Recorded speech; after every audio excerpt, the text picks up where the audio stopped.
अस्सलाम नाजरीन।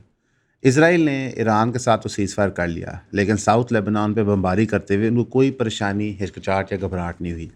अब दुनिया का ऐसे वही रिस्पांस देगी जब उन्होंने ईरान पे हमला किया था और उसको कंडेम करेगी, ये तो वक्त ही बताएगा। लेकिन दो वेव्स ऑफ अटैक्स में ईरान के सदर्न रीजन के ऊपर उन्होंने मैसिव बमबारी की, जिसमें उन्होंने कहा उन्होंने हिजबुल्लाह के मेजर टारगेट्स उड़ा दिए।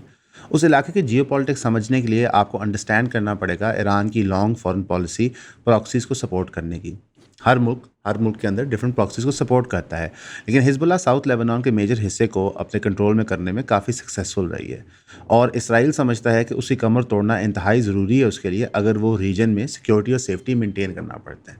लेकिन इसराइल की ये long standing policy unilaterally bomb करना, तबाह करना, लोगों को शहीद कर देना कब तक जारी रहेगी?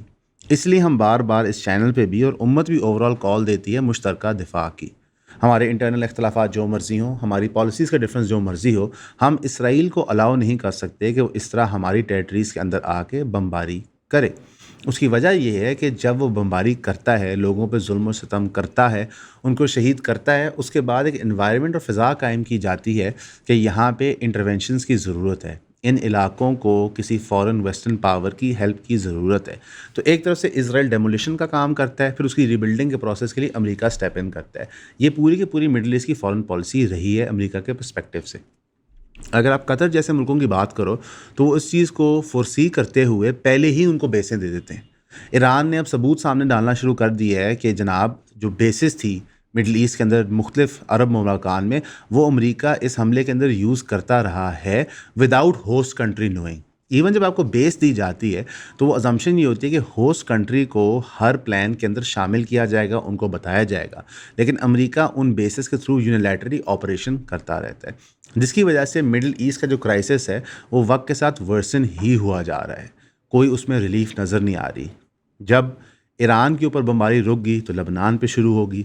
ईरान की बमबारी के दौरान इसराइल जो है वो फस्तायत गाज़ा के लोगों पे नाफिज करता रहा और सारी की सारी दुनिया ये तमाशा देखती रही। 17,000 बच्चे इस वक्त मेल न्यूट्रिशन सफ़र कर रहे हैं गाज़ा के रीजन में, और लोग स्पेकुलेट करते हैं कि सारे के सारे बच्चे भूख की वजह से शहीद हो जाएंगे। इस वक्त जो कॉल है इसराइल के अंदर से वो ये है, किसी भी किस्म का एड गाज़ा ना पहुँचाया जाए, उसको रोका जाए। IDF ने जंग के बाद जब अनाउंसमेंट्स की, तो उसके अंदर उन्होंने बताया कि 900 टारगेट्स पे उन्होंने ईरान पे हमला किया था और 11 न्यूक्लियर साइंटिस्ट मारे थे। जो एग्जैक्ट क्लेम है IDF की वो ये है कि 11 न्यूक्लियर साइंटिस्ट और 30 senior security officials including 3 top commanders हमने शहीद कर दिए थे इस प्रोसेस में। यानी कि लगभग 41 लोगों को शहीद करने के चक्कर में, क्योंकि उनको डर था इनके न्यूक्लियर प्रोग्राम से, उन्होंने 600 से ज़ायद सिविलियंस को भी शहीद कर दिया। क्या ये कॉस्ट है जो दुनिया पे करने को तैयार है? क्या ईरान का रिस्पांस जस्टिफाइड नहीं था? ये जो कॉस्ट है, जहाँ पे ये हमें कीड़े मकोड़े समझते हैं, इसको ख़त्म करना होगा। अगर UN नहीं कर सकता तो OIC को करना होगा। अगर OIC नहीं कर सकती तो फिर मुश्तरका दिफा की ऑर्गेनाइजेशन बनानी होगी। बिकॉज हमने इराक़ के बच्चों की कीमत नहीं अदा की, अफ़गानिस्तान की नहीं की, ईरान की नहीं की, फ़लस्तीन की नहीं की, लबनान की नहीं की, सीरिया की नहीं की। तो ये जंग जब तक आप एक घर नहीं आएगी तब तक आप जागेंगे नहीं, लगता ही है। और अनफॉर्चुनेटली हमारा स्टेट का रिस्पांस हमारे नज़दीक कमज़ोर है इस मामले में। आप सिर्फ कंडेम करने से गुजारा नहीं कर सकते, स्पेशली जब एट द सेम टाइम आप उस बंदे को जो फुली सपोर्ट कर रहा था इसराइल को इस टेररिज्म के अंदर, उसको नोबेल पीस प्राइज़ के लिए नॉमिनेट करके बैक करते हैं। शबाशी साहब उनको फ़ोन करके शुक्रिया अदा करते हैं मार्को रूबियो से गुफ्तगू में कि जनाब ट्रंप ने बहुत अच्छी पीस डील बना ली है। ये कोई पीस डील नहीं है, ये आपको तबाह करके चुन चुन के मारने का समझौता है। और अगर हर मुल्क इस खौफ से कि ये बम हमारे पे ना गिरें समझौता करता रहेगा, तो आप सिर्फ़ और सिर्फ अपनी मौत गारंटी करेंगे। पिंड के अंदर जब बदमाश आते हैं तो शुरू में लोग आवाज़ नहीं उठाते, ये सोचते हैं कि हमारे घर में तो बदमाशी नहीं हो रही। आहिस्ता आहिस्ता वो बदमाश इतना बड़ा हो जाता है कि वो पिंड के हर घर को अफेक्ट करता है। तो nip the evil in the bud वाला हिसाब है। कोई नहीं कह रहा कि आप इसराइल पे हमला करें, उसको तबाह कर दें, लेकिन जब आप पे हमला हो तो आप मुश्तरका दिफा प्रेजेंट करें। ईरान की बैलिस्टिक मिसाइल्स ने तल अवीव को घुटनों पे ले आया था। अगर उनके पास एयर सपोर्ट होती तो शायद तल अवीव इतनी देर हमला कर ही नहीं सकता था। अमेरिका मजबूर हो जाता इंटरवीन करने के लिए। चाइना ने जब पाकिस्तान को बैक किया इंडिया की वॉर के अंदर तो 48 घंटे में पूरा मामला कंक्लूड हो गया। मोदी साहब सोच के तो कुछ और आए थे, निकला कुछ और। लोकल न्यूज़ हमारी अभी किस चीज़ से फोकस कर रही है? लोकल न्यूज़ इस चीज़ से फोकस कर रही है कि फ़ील्ड मार्शल आसिम मुनीर साहब की मुलाकात हुई है इनकमिंग सिविलियन ऑफिसर्स के साथ जो ब्यूरोक्रेसी में शामिल होंगे।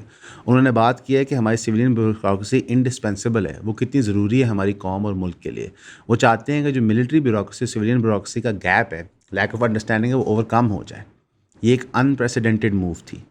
पहले सिविलियन ब्यूरोक्रेसी आपकी पॉलिटिशियंस के साथ, स्टेट फंक्शनरीज के साथ डील करती थी, अब डायरेक्टली वो फील्ड मार्शल साहब के साथ डील कर रही है, मिलिट्री इस्टेब्लिशमेंट के साथ डील कर रही है।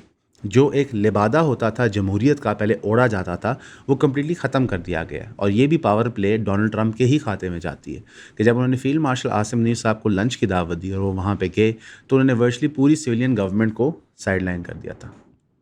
इसके बाद जो भी आउटकम निकलेगा वो डेमोक्रेसी की स्ट्रेंथनिंग के नहीं, डिरेलमेंट के लिए निकलेगा। एक बहुत अफसोसनाक वाक़या हुआ है और जितने लोग नॉर्दर्न एरियाज़ में जाते हैं उनको चाहिए कि सरकारी वार्निंग्स को वो सोच समझ के फ़ैसले करें। सवात रिवर के अंदर बहुत सारा पानी रिलीज़ हो जाने की वजह से due to unprecedented monsoon rainfalls 7 लोग फौत हो चुके हैं, 18 लोग स्वीप अवे हो चुके हैं और उनके लिए अभी भी सर्च जारी है। बहुत ही दुख भरी वीडियोस वहाँ से आ रही हैं जहाँ पे लोग वो इंसिडेंट रिकॉर्ड करेंगे, एकदम से पानी की लहर आके उनके लोगों को लेगी। डिप्टी कमिश्नर सवात शहजाद महबूब ने कहा कि सेक्शन 144 नाफिज है, कोई बंदा दरिया के करीब ना जाए। उन्होंने कहा कि लोगों को बताने के बावजूद फिर भी फैमिलीज़ दरिया के करीब जाके तस्वीरें खींचना चाह रही हैं। एक बंदे ने जब वकूआ रिकॉर्ड करवाया, उन्होंने कहा कि हम सुबह का नाश्ता कर रहे थे और चाय पी थे तो हमारे बच्चे दरिया के किनारे गए थे तस्वीरें खींचने के लिए, तो लहर आके उनको लेगी। कोई भी आप टूरिस्टिक साइट पे जाते हैं तो वहाँ के कोड ऑफ एथिक्स रूल्स को काइंडली पढ़ें, फॉलो करें। हादसा होते हुए पता नहीं चलता। जिस तरह मोटरसाइकिल वालों की पुलिस वाले हर कोई तरले लेता है कि यार हेलमेट पहन लो, तुम जितनी मोहतात भी चलाओ, इनहेरेंटली बहुत बड़ा डेंजर है। हेलमेट कम से कम तुम गिरोगे तो तुम्हें हेड इंजरी से प्रिवेंट कर सकती है। अनफॉर्चुनेटली हम चीज़ों की परवाह नहीं करते, सेफ्टी एंड सिक्योरिटी हमारा कंसर्न नहीं होता। जब मुसीबत हमारे सर पे आ जाती है फिर हमें उसका पछतावा होता है। तो हमें एज अ कौम बेहतर होना है इस मामले में, हमें रिएक्शनरी नहीं होना, प्रिवेंटिव काम करने हैं। हमारी ज़्यादातर सरकार की पॉलिसीज़ भी रिएक्शनरी होती हैं बाय नेचर। इनिशियल चीज़ को प्रिवेंट करने की हम कोई एफर्ट या मुहिम नहीं करते। एक मेजर डिप्लोमेटिक रीशफलिंग हुई है। आपके 8 डिफरेंट कैपिटल्स के एम्बेसडर्स चेंज हो रहे हैं। Russia, Australia, Romania, Myanmar, Bangladesh, niger, Kyrgyzstan और आयरलैंड। आयशा फ़ारूकी साहिबा नई रशिया की एम्बेसडर हैं मॉस्को को। मरीम आफ्ताब साहिबा आयरलैंड की हैं। Altamash Wazir Khan ambassador to Kyrgyzstan. Irfan Shaukat high commissioner for Australia. Zahid Hafeez Chaudhry additional foreign secretary. Ilyas Nizami ambassador to Romania. Mohammad Arshan Jan Pathan reassign हो रहे हैं। Tariq Karim ambassador to Myanmar. Imran Haider high commissioner for Bangladesh. Syed Ahmed Maroof will be assigned an important responsibility in the foreign office upon his return to headquarters. इस वक्त वो high commissioner for Bangladesh हैं, यानी कि नया कमिश्नर जा रहा है और वो रिप्लेस हो रहे हैं। शाह फैसल काकड़ एम्बेसडर टू नाइजर। ये सारी मूव्स किए जा रही हैं, ये पोस्ट विक्ट्री की जा रही हैं कि आप इंडिया से जंग जीत चुके हैं, अब आपके डिप्लोमेटिक मिशंस की शक्लें चेंज होगी। हमने आपको पिछली वीडियो में बताया था कि पाकिस्तान एक sort of no man's land में था डिप्लोमेटिकली इंटरनेशनल स्टेज पे, अब उसका कम बैक आर्क शुरू हो रहा है। अब ये लोग कितने सक्सेसफुल होते हैं डिप्लोमेटिक मिशंस में, ये वक्त ही बताएगा। अस्सलाम वालेकुम। लोग बार बार एक सवाल पूछते हैं कि कौन सी बुक्स मैं शौक से पढ़ता हूँ, तो हमने ये सोचा कि इंशाल्लाह हम एक बुक क्लब बना लें जिसके अंदर माहवार हम एक किताब को कवर करें और ये मंथली 4 क्लासेस बनेंगी इंशाल्लाह। इसके अंदर हम 12 किताबें एक साल के अंदर कवर करेंगे। एक लिस्ट है बुक्स की, मैं आपको यहाँ डिस्प्ले कर देता हूँ और ये टेंटेटिव लिस्ट है। इसमें मैंने कुछ इकोनॉमिक्स की किताबें रखी है, कुछ पॉलिटिकल साइंस की और कुछ थोड़ी जो नॉटी गवर्नमेंट्स की जो मिसगिविंग्स होती हैं और उनके ऊपर जो इन्वेस्टिगेटिव जर्नलिस्ट ने काम किया। हमारी क्लासेस जो होंगी वो एंटरटेनिंग होंगी, फन होंगी, लेकिन सब्जेक्ट मैटर जो है सीरियस होगा। मैं रेकमेंड करूंगा कि आप फिजिकली ज्वाइन करें। लेकिन अगर आपको फिजिकली ज्वाइन करने में दिक्कत आती है, ना पाकिस्तान में नहीं है, आप लाहौर में नहीं है, तो उनके लिए फिर जूम की ऑप्शन अवेलेबल है और उनको इक्वली एज मच एक्सेस मिलेगा बुक क्लब का। इनकी हम एक सेपरेट व्हाट्सएप कम्युनिटी भी बना देंगे आपकी, ताकि हम वहां पे नोट्स भी शेयर कर पाएं और इन बुक्स को तफसील में डिस्कस करके hopefully we make friends as well इंशाल्लाह। तो इसकी फीस जो मुकर्रर है आप वेबसाइट पे देख सकते हैं, यहाँ पे आपको लिंक मिल जाएगा। तो I hope to see you there at the book club इंशाल्लाह। See you soon. शबाशी साहब ने एक अनप्रेसिडेंटेड चीज़ की और उन्होंने जाके across the assembly for PTI chairman barrister Gauhar साहब के साथ हाथ मिलाए और कई और पीटीआई के लोगों के साथ हाथ भी मिलाए। अब इसको आप किस तरह स्पेकुलेट करते हैं? क्या इमरान खान माइनस की डील पीटीआई ने कबूल कर ली है? क्या गवर्नमेंट जो है वो एक ऑलिव ब्रांच एक्सटेंड कर रही है अपोजिशन की जमातों को, स्पेशली उस दौर में जब उनको पता है कि सिविलियन गवर्नमेंट वर्चुअली ख़त्म हो चुकी है और मिलिट्री इस्टेब्लिशमेंट के रूट्स बहुत ताकतवर हो चुके हैं मुल्क के अंदर और मुल्क से बाहर भी? ये भी अभी सिर्फ स्पेकुलेट ही किया जा सकता है। जो पीटीआई के फॉलोअर्स होंगे वो तो कहेंगे जी बैरिस्टर गौहर ने इमरान खान को बेच दिया, Imran Khan minus deal accept कर ली। जो डेमोक्रेसी के प्रोपोनेंट्स होंगे वो कहेंगे ठीक है चलो यार कम से कम पार्टियां आपस में बात तो कर रही हैं, डिक्टेटरशिप वाला रूट नहीं लेना चाह रही। अब देखते हैं कि पीटीआई के लीडर इमरान खान साहब का क्या रद्द-ए-अमल इसके ऊपर आता है जब वो ट्विटर पे इसमें बात करेंगे।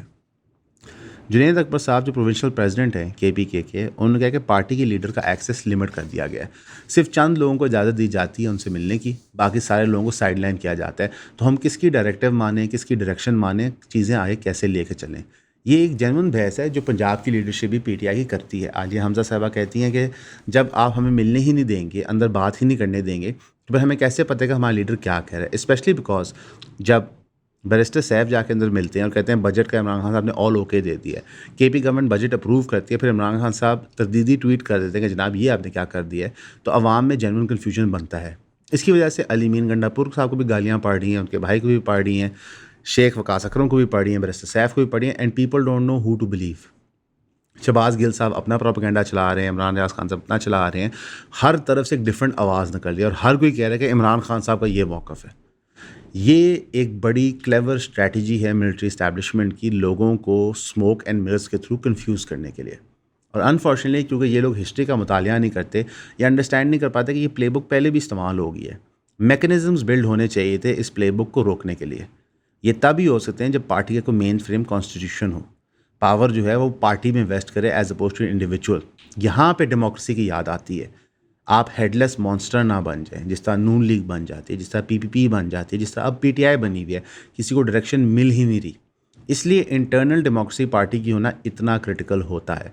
और मेरा ख्याल है पिछले 2 साल में बच्चे बच्चे को पाकिस्तान में पता चल जाना चाहिए कि पार्टी की इंटरनल डेमोक्रेसी कितनी ज़रूरी है, वरना आउटकम यही होता है कि अब किसी को समझ नहीं आ रही कि क्या किया जाए। इमरान खान साहब को बाज़ियाब किया जाए, उनकी केसेस लड़े जाएँ, स्ट्रीट मुहिम चलाई जाए, गवर्नमेंट के साथ मफाहमत की जाए, इस्टेब्लिशमेंट के साथ ताल्लुकात बनाए जाएँ, इंटरनेशनल प्रेशर डाला जाए। हर कोई अपने जोन में लगा हुआ है और सोच रहा है कि यार क्योंकि 4 करोड़ लोगों ने वोट दिया तो इवेंचुअली तो खान साहब को रिलीज़ कर दिया जाएगा। ऐसा नहीं होता। जुल्फ़िकार अली भुट्टो इंतहाई पॉपुलर थे लेकिन उनको रिलीज़ नहीं किया गया।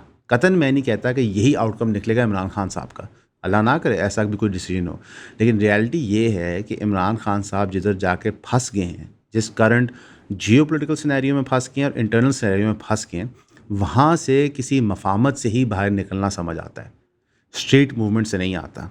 बाकी जो स्ट्रीट मूवमेंट से कॉल दी जा रही थी आज से महीना 2 महीने पहले, आपको तभी कहा था ये होगा नहीं, और अब भी ऐसे लग रहा है कि ये होगा नहीं। इस वक्त सब बजट पास करने में बिजी हैं, इंटरनल लड़ाइयों में बिजी हैं, कोई भी इंटरेस्टेड नहीं है स्ट्रीट मूवमेंट चलाने के लिए।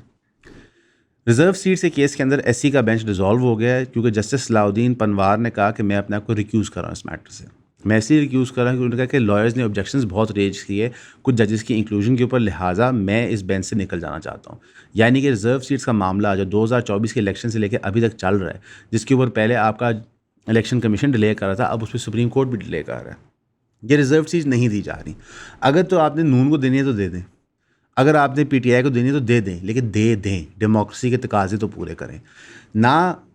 डीप स्टेट को सूट करता है कि ये नून लीग को दिए जाएँ कि उनकी गवर्नमेंट स्ट्रेंथन ना हो जाए। पीपीपी को तो बिल्कुल सूट नहीं करता क्योंकि पीपीपी इस वक्त जो ब्लैकमेल की आंख मचोली की गेम खेलती है पीएमएलएन के साथ, उनको अपनी मनमानी कराने के लिए वो चीज़ ख़त्म हो जाएगी, रिलायंस कम हो जाएगी। ना ही ये पीटीआई को देना सूट करता है कि वो इतनी सिग्निफिकेंट ऑपोजिशन बन जाए वो बिला पास नहीं करवा पाएंगे। तो आप जमहूरियत के क्रिटिकल तकाजे को रोक के बैठे हुए हैं बिकॉज इस वक्त फेवरेबल नहीं है किसी को देने के लिए, और सुप्रीम कोर्ट ऑफ पाकिस्तान इसको रोक के बैठा है। क्या लॉयर्स पहले जजेस के ऊपर ऑब्जेक्शंस नहीं लगाते थे? बिल्कुल लगाते थे। क्या इमरान खान की सुनवाई जो काजी फाइज साहब एक्स चीफ जस्टिस के सामने होती थी उस पर ऑब्जेक्शंस नहीं लगते थे? लगते थे, लेकिन प्रोसीडिंग्स चलती रहती थी। यहाँ पे ये एक डिलेइंग टैक्टिक साफ नज़र आ रहा है। मोहसिन नकवी साहब को यूएस का एनवॉय मिला है रिसेंटली, जो डिस्कशन कर रहे थे रीजनल पीस के ऊपर। उसके अंदर acting US ambassador to Pakistan Natalie Baker मिली जुमे वाले दिन, और federal interior minister Mohsin Naqvi ने काफ़ी तफसीली गुफ्तगू की पाकिस्तान और अमेरिका की पार्टनरशिप को किस तरह स्ट्रेंथन की जाए। चाइना का अभी तक इस पर कोई हतमी रिस्पॉन्स नहीं आया है, जो पिछले 2-3 हफ्ते से पाकिस्तान और अमेरिका की काफ़ी क्लोजनेस दोबारा से शुरू हो गई है। शायद चाइना जो है वो इस वक्त नहीं इंटरेस्टेड अमेरिका को हेड ऑन लेने में, लेकिन पाकिस्तान को मिलिटरीली और रीजन वाइज असिस्ट करने में भरपूर तौर पे इंटरेस्टेड है। मुहर्रम के पर्सपेक्टिव से स्पेशल साइबर क्राइम टीम बनाई गई है, एनसीसी आएगी, जो सिर्फ और सिर्फ हेट स्पीच को मॉनिटर करेगी। मिनिस्ट्री ऑफ इंटीरियर जो मोहसिन नकवी साहब के अंडर है, वो स्पेशली क्रैक डाउन करेगी उन लोगों को जो हेट मटेरियल, मिस इन्फॉर्मेशन और इंसाइटमेंट का काम करेंगे। ये एक अनफॉर्चुनेट रियलिटी है कि मुहर्रम के दौरान शिया सुन्नी फसादात बढ़ जाते हैं, एक दूसरे को ट्रिगर करने के लिए, गुस्सा चढ़ाने के लिए चीज़ें की जाती हैं। तो ये गवर्नमेंट की तरफ से अच्छा स्टेप है अगर इसको मिसयूज़ ना किया जाए। अगेन, किसी भी कानून का अंधा दिफा करना हमारे लिए मुश्किल हो जाता है, कि हमारी सरकार जो है अक्सर औकात उसकी अब्यूज़ करती है। मरीम साहिबा ने मुहर्रम के पर्सपेक्टिव से देखते हुए ड्रोन कवरेज मुहर्रम गैदरिंग्स की बैन कर दी। ये मेरे नज़दीक गलत किया गया है। उसकी वजह यह है कि अगर कोई रिलीजियस त्यौहार है, कोई उसको जिस तरह भी मनाना चाह रहा है, तो पाकिस्तान का कानून इजाज़त देता है कि वो उसकी वीडियो फुटेज बनाए, उसको कवर करे, लोगों के अंदर फैलाए, एज लॉन्ग एज इंसाइटमेंट ना हो रही हो। तो ये प्रीएम्प्टिव स्ट्राइक नहीं करनी चाहिए थी। मिनिस्ट्री ऑफ इंटीरियर का फैसला फिर भी बेहतर था। हालांकि मैं तो समझता हूँ कि जो कोई हेट स्पीच ऑनलाइन फैलाता है वो इनहेरेंटली क्राइम नहीं होती, इंसाइटमेंट टू वायलेंस क्राइम होती है। तो इंसाइटमेंट और हेट स्पीच में एक इनहेरेंट डिफरेंस होता है। ये नुआंस शायद हमारी सरकार को समझ नहीं आता, लेकिन मरीम साहब ने तो प्रीएम्प्टिव ही स्ट्राइक ले रही है।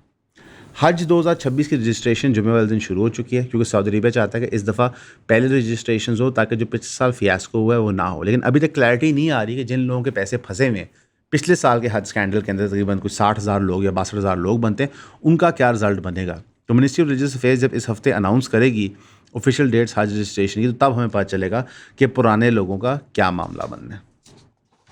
ब्रीफ नटशल के अंदर इंटरनल पॉलिटिक्स में जमहूरियत वर्चुअली ख़त्म होते हुए नज़र आ रही है और हम एक सिक्योरिटी स्टेट फुल ब्लोन बन चुके हैं। हमारी जियो पॉलिटिक्स इसको मजबूर कर रही है कि सिक्योरिटी स्टेट वाले नैरेटिव को ही फिट किया जाए और आहिस्ता आहिस्ता opposition to a security state कम होती जाएगी। लेकिन यहाँ पे एक बुनियादी सवाल बनता है कि जब हम सिक्योरिटी स्टेट बन जाएंगे तो ज़िंदगी कैसी लगेगी? क्या कानून सस्पेंड होगा? क्या हमें ह्यूमन राइट्स की वायलेशंस कॉमनली देखने को मिलेंगी? क्या रूल ऑफ लॉ बेहतर हो जाएगा या बुरा हो जाएगा? DGISPR साहब ने रिसेंटली एक इंटरव्यू दिया जिसके अंदर उन्होंने कहा कि बलूचिस्तान पाकिस्तान का हिस्सा है और दुनिया को गलत फहमी है कि ये पाकिस्तान से अलहदा हो सकता है या इसको अलहदा कर देना चाहिए या ये अलहदा होएगा। उन्होंने कहा महारंग बलोच जैसे लोग जो हैं वो यहाँ पे मिस इन्फॉर्मेशन फैला के लोगों को गुमराह कर रहे हैं। ये उन्होंने डबल डाउन किया अपना नैरेटिव महारंग बलोच के ख़िलाफ़, इवन दो महारंग बलोच की वकील ने उनको डेफेमेशन के नोटिस भेजे हुए हैं जो उन्होंने FIA में जमा कराए थे। अब उनमें प्रोसीडिंग्स होती है या नहीं, ये तो मेरा आप काफ़ी समझदार हैं, मुश्किल ही लगता है। लेकिन रियलिटी ये है कि BLA जो है उसको क्रैकडाउन करने की ज़रूरत है। Terrorist activity at no cost acceptable हो सकती है, लेकिन क्या हमें टेररिस्ट एक्टिविटी और ह्यूमन राइट्स स्ट्रगल्स में, फ्रीडम स्ट्रगल्स के अंदर जो लोग अपने हक मांग रहे हो उनमें तफरीक करनी चाहिए कि नहीं? क्या इनमें ओवरलैप भी होता है? बिल्कुल हो सकता है। एक यंग बच्चा बलूचिस्तान के अंदर जो मुतासर है किसी भी सिचुएशन की वजह से, लैक ऑफ डेवलपमेंट, जुल्म, रूल ऑफ लॉ ना होने की वजह से, वो या तो महारंग बलोच की तहरीक ज्वाइन कर सकता है या BLA कर सकता है। लोग दहशतगर्द होते नहीं हैं, उनको ओवर पैसेज ऑफ टाइम बनाया जाता है। हमने ये चीज़ पूरी दुनिया में होते हुए देखी है। जब IRA भी ऑपरेट कर रही थी, आयरिश रिपब्लिकन आर्मी, तो वो जाके जब अटैक्स करते थे तो उसमें उनके लोग ही शामिल होते थे, बच्चे ही शामिल होते थे, यंग लोग इंस्पायर होकर फ्रीडम स्ट्रगल में शामिल होते थे। अगर हम एटा को देखें स्पेन के अंदर, तो वो भी यही सोचते थे। तो होता क्या है कि जब आप एक कौम को या एक इलाके को या एक सोच के लोगों को मजलूम बनाते हैं, प्रेशराइज़ करते हैं, कोने में पुश करते हैं, उनकी आवाज़ दबाते हैं, तो वो चीज़ फटती है। मेरा ये ख्याल है कि बलूचिस्तान की सिचुएशन को मिलिट्री सलूशन तो चाहिए ही चाहिए BLA की शक्ल में, पर एक्चुअली एक मेजर डिप्लोमेटिक सलूशन चाहिए। जो गैप है बलूचिस्तान की अशराफिया में और उनकी आवाम में और सेंट्रल गवर्नमेंट का और बलूचिस्तान की आवाम में, वो कवर करने की ज़रूरत है। एक स्टेप जो शहबाज शरीफ साहब ने अनाउंस किया था कि जो 1000 अरब का फ़ंड होता है सेंट्रल गवर्नमेंट के पास, उसमें से 250 अरब रुपया डेवलपमेंट में बलूचिस्तान ही खर्च किया जाएगा, लेकिन वो पैसे ज़ाया हो जाएंगे। मैं आपको प्रीएम्प्टिवली बता देता हूँ क्यों। क्योंकि जो बलूचिस्तान की रूलिंग क्लास है, जो सरकार के साथ मिलकर गवर्नमेंट में बैठी होती है बलूचिस्तान असेंबली में, उनका लोगों का आपस में बहुत दूर का करीबी रिश्ता नहीं है। सरदार वहाँ दो किस्म के हैं, एक जो सरकार के नैरेटिव को चलाते हैं और एक जो अपोजिशन के नैरेटिव को चलाते हैं। और फिर तीसरी कुव्वत भी खड़ी हो गई है वहाँ पे जो डिफरेंट ह्यूमन राइट्स वॉचेज़ हैं। और फिर एक चौथी टेररिस्ट कुव्वत है BLA। इन सब को मद्देनज़र रखते हुए इनको वन पेज पे लाना नामुमकिन है। BLA को ख़त्म करना पड़ेगा, लेकिन बाकी तीनों को वन पेज पे ला के बलूचिस्तान की तरक्की हो सकती है। एक्सटर्नल दुश्मनों से और इंटरनल दुश्मनों से दफ़ा की दुआ कीजिए, हमारे लिए दुआ कीजिए, हम आपके लिए भी करते हैं। हमेशा की तरह आपका सुनने का शुक्रिया।